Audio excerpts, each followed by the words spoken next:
There are people I've spoken to who, if I can be blunt, they say, what is the Malay Muslim community complaining about? You got all these privileges. What else do you want? Tunku gave us 10 acres of land if you migrate to Malaysia. In 65? In 1965. I get the sense that you feel that the Malay community does feel that way.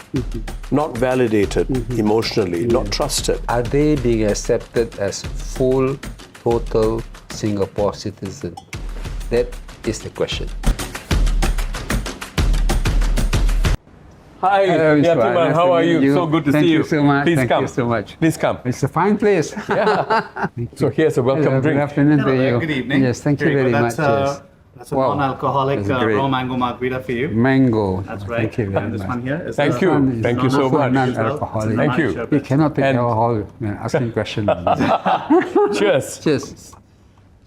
Yatiman, thank you for Yes. making time to join me in Inconvenient Questions. Thank you, Viswa. Now, for inviting you me. joined politics as a member of parliament representing the People's Action Party, PAP, in 1984. Yes. Now, before that, you made a name for yourself as a journalist and editor of Berita Harian, our Malay daily. Yes. Right? Now, and you often said subsequently Yes. that you had a lot more fulfillment as an editor, as a journalist Yes. in Berita Harian, Yes. as opposed to being a member of parliament. Yes. Why do you say that? Well, I think as an editor of a newspaper, you are working quite close to the ground. You know the feeling, you know the sentiment, you know the dream, you know about the frustration of your community, which I managed to surface it in Berita Harian and Berita Minggu. That way, we will convey the message about the living condition of the readers in Singapore To the government. to the government. Yes. So that was the premier reason why I changed. Even though my work as a teacher was quite satisfying then, I was sent to primary school, secondary school, and JC to teach. But this work as a journalist really exposed you to the minds of the leaders, and at the same time, from time to time, when you're invited for a lunch by the ministers, you can convey the view to the relevant ministers on issues upmost in your mind. And you also maintained your autonomy. Yes. Right. So why did you choose to become a political leader? Well, it is a very difficult decision to make. It is quite excruciating for me to change because I love my job as an editor of newspaper so much. I could work for 16 hours a day for the newspaper. I didn't feel tired at all. But this going into politics was something which was quite different, and it was unexpected because when 1980 we had a forum over TV. Dr. Lee Kun Choi at that time invited me to join in 1980. I just declined. But in 1984, when Mr. Goh Chok Tong approached me, He was DPM then. he was the Deputy Prime Minister and Minister for Defense. It was a shock to me because I've never thought of going into politics at all, because of my past experience. At that time, I was quite happy helping my community. As a teacher, I became the Secretary General of the Singapore Malay Teachers Union, and then we were quite active in the Central Council of Malay Cultural Organization. Now, this is an umbrella body of 40 Malay Muslim organizations looking into different aspects of Malay life in Singapore. Is this Majlis Pusat? It is Majlis Pusat. Which just Yes. was forced It was to very wrap up. sad. I'm really sad with the demise of the organization and the way it was damaged. I was with Majlis Pusat since my university days as a representative of Malay Language Society into Majlis Pusat, one of the 40 members. Then I continued serving the organization, and we spent a lot of time in Penang Lane doing a lot of projects. So I was very happy doing what we thought we could help the Malay community. We organized counseling service for anti-drug people. We organized a visit to various Malay kampongs. We went to Tanjung Irau.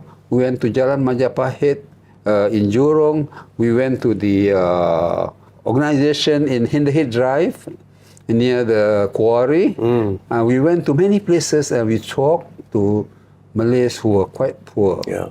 And my impression at that time was that the problem burdening the Malays at that time was so heavy, so huge, that no amount of our resources in the Central Council could actually lift them up. What was this burden? Drug addiction, unemployment, poor education performances. This was in the 60s and 70s. In the 60s and 70s, yes. So we have to bring in expertise, dietitian, to advise them to have the good dietary, but they have no money to do that. Their parents are working day and morning and afternoon, 2 jobs, so that they can survive. But when you joined politics in 1984, obviously there was something that made you stay on, because you could see that you were in a position to make a difference. And you stayed on for 5 terms as a PAP MP, yes. right? And you were a political office holder.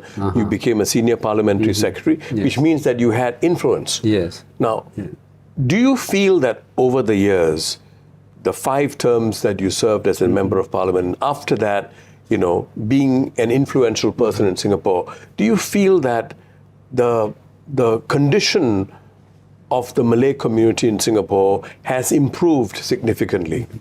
Before coming in, I was naturally with the Malay community so much. Many expect me to join the opposition. That was the situation.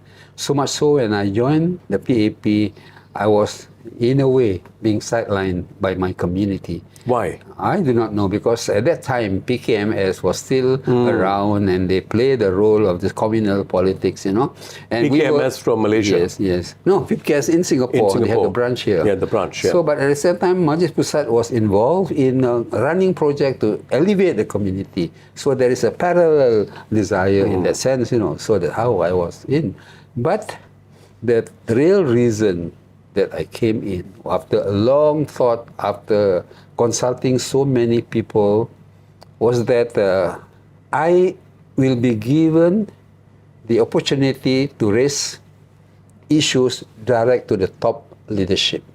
And that time it was Lee Kuan Yew. At that time, it was Mr. Lee Kuan Yew. Did you manage to raise it directly with him? Yes, I think Mr. Lee Kuan Yew took me for a number of visits to London, to Washington, to other places, and his mind was very much in Singapore.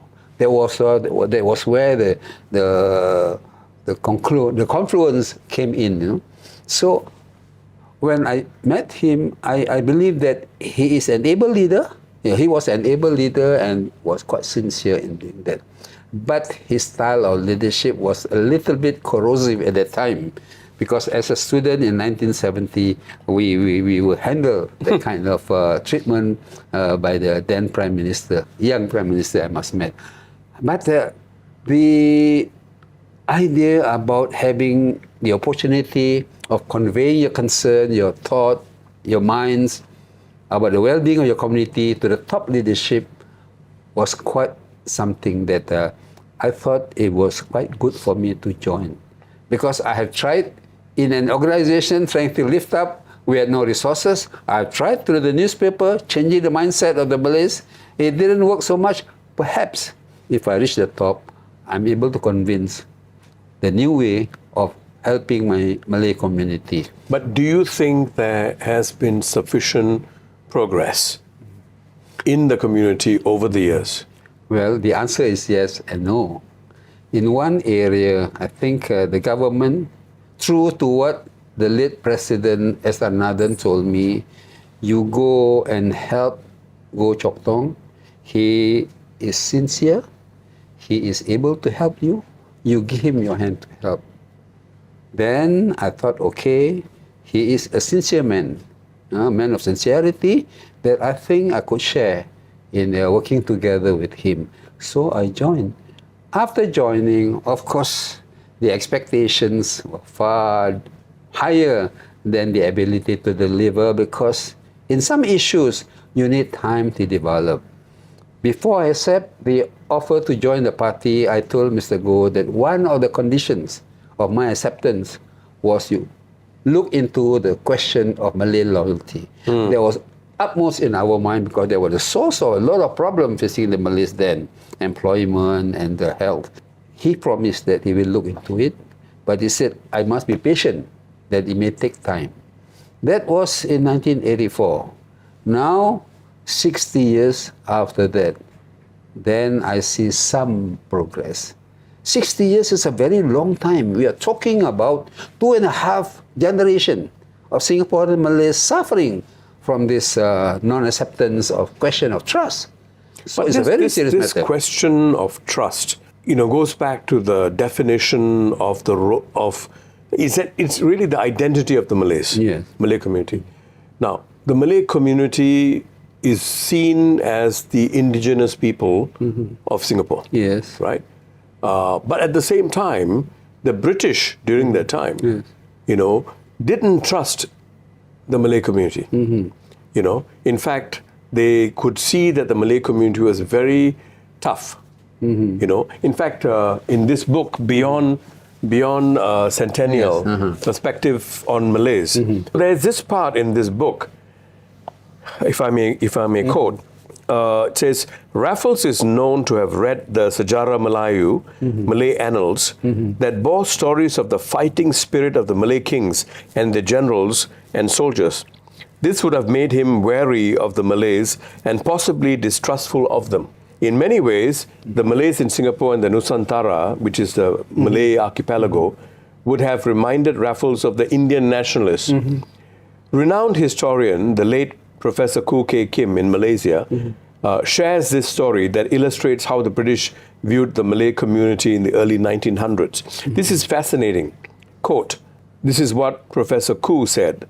Frank Swettenham, the first Resident General of the Federated Malay States, said that the British did not want the Malays to be like the Bengali Babu.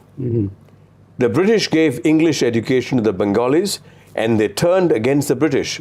So, it is better that the Malays just played football. I mean, this is very, very telling because the British deliberately moved the Malay community towards recreation, football, and so on, so that they will not interfere with the ruling of the country. I think, in addition to the observation made by the academician, we have to bear in mind that Sejarah Melayu, the Malay annals, Sulalatus Salatin, had identified the writings as something to uphold the position of the king and sultan. Right. So, the underlying thinking of the book is very much in support of the sultan. Yes. So, that was also a threat. Yes. The sultan itself is the key negotiator in dealing with the British. The British wanted to hold the sultan. He's the Sultan of Johor. Yes. Not only Sultan of Johor, many other. You have the Federated Malay States, Correct. non-federated Malay States. You have these difficulties of separating the Malays who were, by and large, ta'at. They believe in their sultan and the sultan itself. That was one of the reasons that they don't like the Malays. But towards the First World War, most of the Singapore Defence Army members are Malays. You remember Lieutenant Adnan Saidi? Right. It happened The Pasir Panjang in Hill, 1950s. the final battle. Yes, the Pasir Panjang defense. Lieutenant Adnan, Sergeant Yaakob, and many others came from Negeri Sembilan, Perak, Melaka, Johor, Selangor. But they never thought themselves as Selangorian or Melaccans. They defended Singapore on the part of the British. So I think the question of loyalty at that time was crucial because they are defending Singapore, which is at that time part of Peninsular Malaysia. So this question of loyalty had been solved much earlier. The Malays have demonstrated that they can be loyal in defense of their homeland. But Yatiman, the thing that I'm a bit puzzled about is Mr. Lee Kuan Yew and the founding leaders of the PAP, the ruling party, were truly multicultural and multiracial. Yes. In the sense that they could easily have given greater importance to Mandarin. They could have given greater importance to the community that is dominant, which is 75% of the population Chinese. They could have, but they chose not to. It was meritocratic, Yes. and so on. So, in many ways, in fact, if I may quote, an excerpt from Mr. Lee Kuan Yew's 1966 National Day rally speech, right? He said, "We believed and still believe that salvation lies in an integrated society." I use the word advisedly, integrated as against assimilated. I would not imagine for one moment a Singapore government trying to assimilate everybody.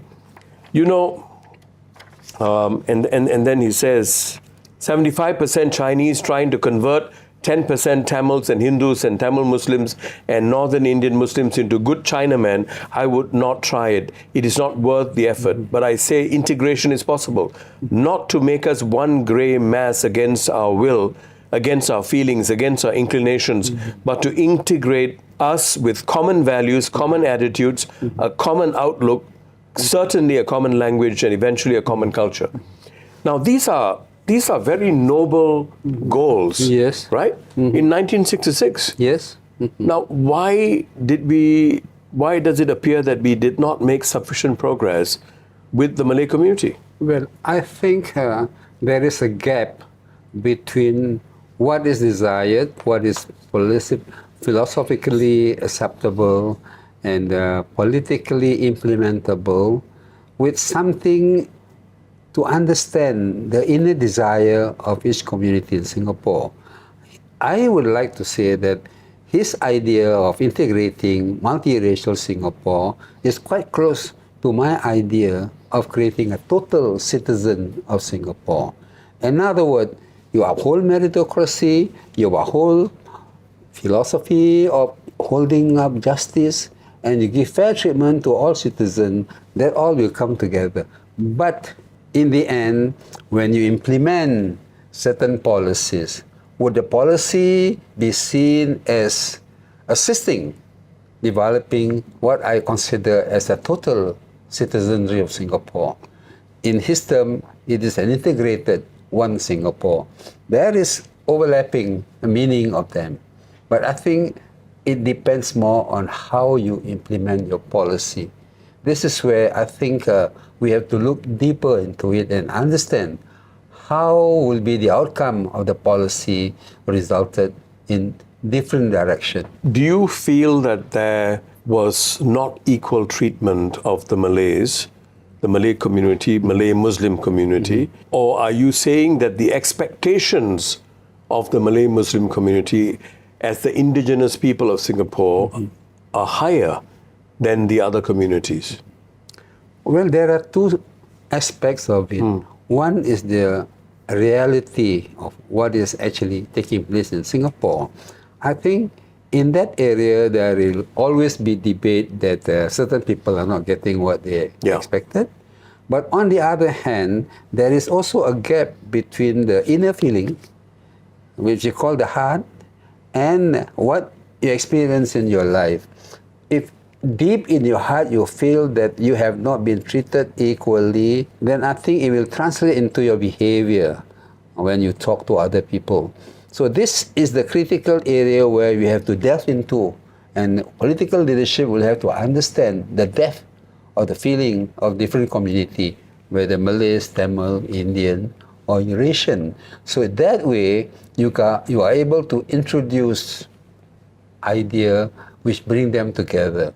One good example that the PAP government had introduced that brought people together is the setting up of the community centers, where different community from different walk of life will come in, participate, and be part and parcel of the process of integration indirectly. The community center, the community club do not force people to integrate, but they come up with projects where everyone participate and they learn about what others are doing and what they have there. And that is the area of sharing which is of tremendous value to Singapore.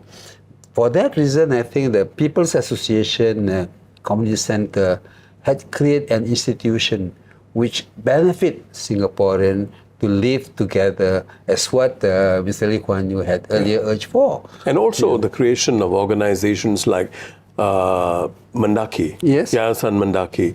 You know, and I think these organizations like Mendaki have contributed significantly Yes. to the educational development, yes. especially of the Malay Yes. Muslim community in Singapore. You know, now is there a particular area where you feel the government can do more for the Malay community? And here I'm distinguishing between the Malay community and the Muslim community. I'm talking about the Malay community. Is there a particular area where you feel the government can do better? The creation of Mendaki helped given face to the Malay community and opportunity for them to offer the help and make the Gotong Royong institution live. And not only live, become example to other communities in Singapore. I think Mendaki had, in one way, proceed in giving confidence to the younger Malays of the importance of education, and many of them were being helped in that way. But the more important thing is that the free education that the government gives, that helps really to master the effort of improving the well-being of the Malays. Because we all believe that the key to our social improvement in Singapore is to create education as a means to achieve better And level capability. the playing field. As the leveling up kind of institutions. Yeah. And because it is so useful that we are multiplying it, or we are introducing for the Chinese as well as for the Indian for the community. Tamils. You see, this is the part that I hope you'd be able to make us understand better, right? Because there's a general view that the Malay community has certain privileges accorded to them under Article 152 of the Constitution, right? Where as the indigenous, de facto indigenous people of the country, you'd be given free education and the like. But not to the extent that Malaysia does in the form of quotas. You know, we are against quotas, but free education all the way to university, right? Now, there are people I've spoken to who, if I can be blunt, they say, you know, what is the Malay Muslim community complaining about? You got all these privileges. What else do you want? How would you respond to that? You see, the Article 152 of Malaysia and Singapore are quite different. In Malaysia, it is a special right. In Singapore, it is a special privilege. And it is encased in the preamble of our Constitution. It says that it's the duty of the government to protect the Malay education. The Malays who are the indigenous people of Singapore, their education, everything, so on and so forth. I think that was an expression of desire. And I think the PAP government had fulfilled that in terms of fulfilling the desire of the Malay community. The complaint, why are they saying that we needed it more? Because after 60 years of independence, you look at the figure, how many percent of the Malays living in 1-2-room flat? What is their mean income? What kind of employment they are doing? After 60 years of, I would say, very aggressive changes introduced through the field of education, through the field of employment, through the field of community development, the movement towards scaling the social status has been very slow. Why is that so? Not because the Malays were not responsive to this, because the problem facing the Malays is so multiple that a single solution would not solve all. So, Mendaki has tackled the educational part of it, but there is also the social part of it. You have to see the percentage of drug addiction, the percentage of failed marriage, the divorce, and the disintegration of the family organization. And all these are also issues facing other community, but it's more among the Malays. So they remain at the bottom of the pyramid for a long time. And you walk into the roadside, you see who are the road sweepers. You walk into the places where there are works to be done in housing estate, you see many Malay ladies are also working. in that area. But the question I have, So they have not moved as fast as we want, but whose responsibility is it? And what is causing that? Is it for lack of effective policies or execution of those policies? Or is it because there is perhaps not enough, if I can be blunt, not enough motivation within the community? I mean, I don't know what is the cause of it. What do you think is causing that? It is a very complex problem. In a community where you are able to help, you will have some people who will respond to your stimulants. There are some who will just ignore it. There are some who are so used to doing what they enjoy to do in the past, they continue doing it. So I think to delve into those areas, we need a lot of organization involved. I'm glad that we have previously religious organizations which are now going into the social activism. We have Muhammadiyah, we have the Jamia, you have the Patapes, all. They are all going into this. The social dimension. Yes. And you've got very good organizations like 4PM as well, who've been doing great work. Yes. And if I may perhaps suggest that this whole notion of loyalty and trust, you can get some of the downstream things sorted out. Yes. I would consider education also somewhere there. But there's a higher order factor, you seem to suggest, that is holding them back. It's a painful thing not to be trusted. And I get the sense that you feel that the Malay community does feel that way, not validated emotionally, not trusted. Could you elaborate that a little bit? Well, I think compared to other community where you can rely on what could be help coming from outside, culturally, linguistically, socially, politically even, the Malay community in Singapore were left alone. We do not want the Malaysian or Indonesian to put their fingers on our issues. That was one of the reasons. So we were left to tend to ourselves. One. Secondly, the problem facing us are varied and complex. It requires a real full-time effort to revamp the whole thing. You cannot discard the community. You have to change them.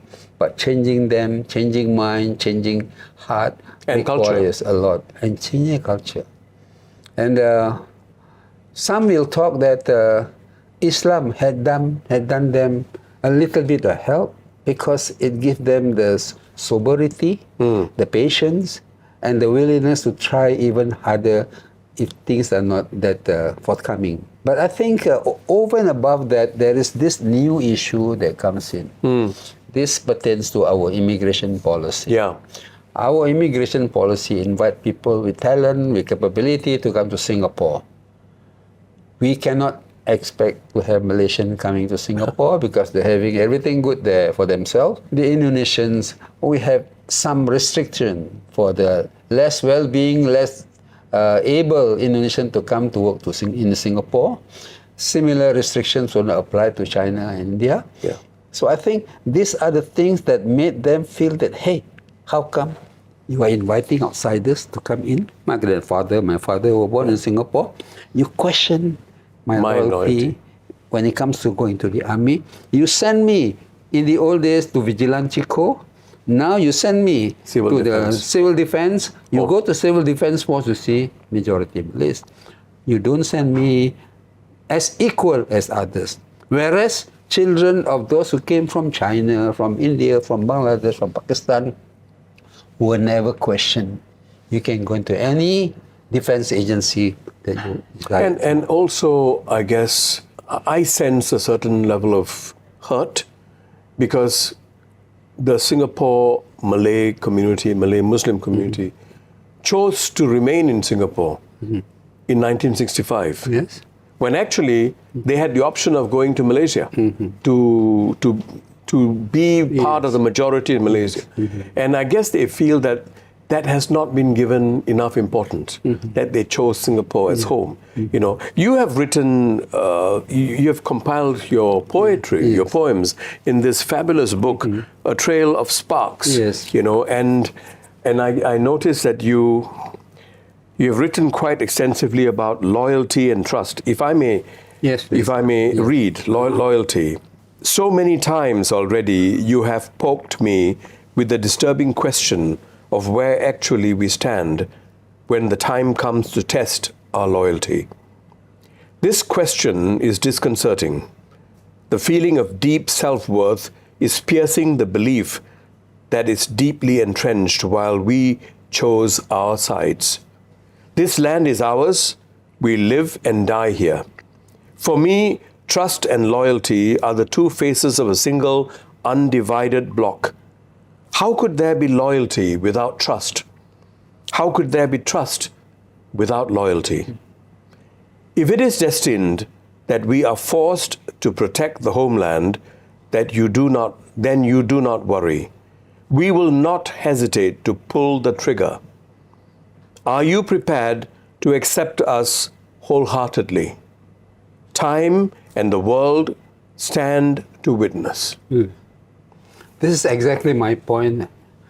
You know, when we decided in 1965 to kick the UMNO and alliance out of Singapore and to go for Lee Kuan Yew's meritocracy and to stand for Singapore's position, we decided not to accept whatever the Malaysian offered. We were quite aware. Tunku gave us 10 acres of land if you migrate to Malaysia. In 65? In 1965, after the separation, I said, don't worry, we'll give you land. But he forgot the fact that Singaporeans were never agriculturists or farmers. Yeah. So many of them came back. How many of them accepted the offer? Very few. Another word, we were really convinced by Mr. Lee Kuan Yew's standing position at that time that there will be equal Singaporean, total Singaporean where meritocracy, justice and equality will be upheld throughout. This is not a Chinese country, this is not an Indian country, this is not a Malay country, but this is a Singapore belonging to all of us. A Singaporean Singapore, Yes. like Malaysia and Malaysia. Yes, so this is the thing that is being imbued in us, and I think we made the right decision. There is no question at all that the Singapore Malays wanted to go along with what Singapore is moving towards. So I think the question now is that, are they being accepted as full, total Singapore citizen? That is the question. Regardless of race, language or religion. Or religion. If you have a direct and specific message for our new Prime Minister, Lawrence Wong, what would that be? The Prime Minister, Lawrence Wong, is a person who had grown through the ground, the poor community. He knows exactly what the average and low Singaporeans live like. He knows that it is desirous for us to give equal opportunity to them. But the real challenge facing him is that before anything concrete could be done to help those who are in need of help, the cost of living is spiraling high, and you have to tackle that very forcefully. And I think after that is being done, I think you have to look at the way in which every citizen in Singapore is being treated equally, fairly, and non-discriminately. It is crucial. And the more important thing to do now is to listen to what are the challenges facing them.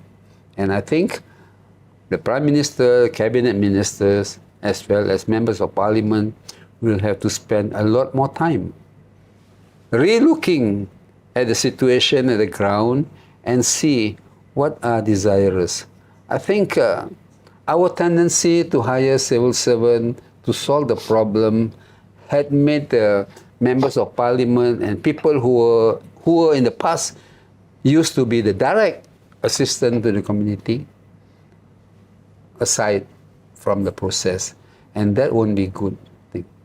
So I think I served for 5 years. And, 5 terms. I'm sorry. I'm sorry. I've served for 22 5 years. terms, 22 years, and I know nothing like understanding the ground feeling and to reflect your policy change to meet the challenges facing the ground community. Yatiman Yusof, thank you so much Thank you so much. for making time. Thank you.